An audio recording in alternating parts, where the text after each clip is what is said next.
আমার প্রিয় বন্ধুরা, গুড মর্নিং। দেখো, ভাত বসিয়েছি আর এখানে আলু টমেটো রেখেছি আর মশলা বেটে রেখেছি। আজকে হবে মাটনের কিমা রান্না। এই যে ভিজিয়ে রেখেছি ফ্রিজ থেকে বার করে। এখন ঘড়িতে বাজে 8:40। আজকে আমার খুব দেরি হয়ে গেছে, পুজোটা হয়ে গেছে আর পেঁপে সেদ্ধ দেবো, বুঝেছো? পুজো আমার হয়ে গেছে, পুজো করে আসতে আমার আজকে দেরি হয়ে গেছে। যাই হোক, এই আমার রান্না হবে, আবার পরে দেখা হবে, কথা হবে। আসি।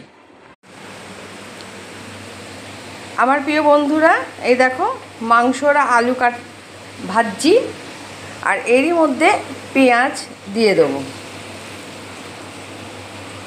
আর এরই মধ্যে টমেটো দিয়ে দেবো, দিয়ে একসাথে কষাবো। তারপর মশলা দিয়ে চিকেন দেবো। ঠিক আছে, রাখলাম।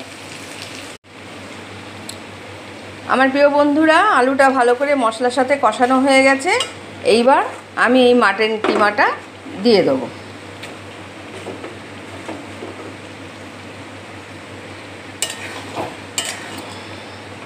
এবার ভালো করে কষাবো।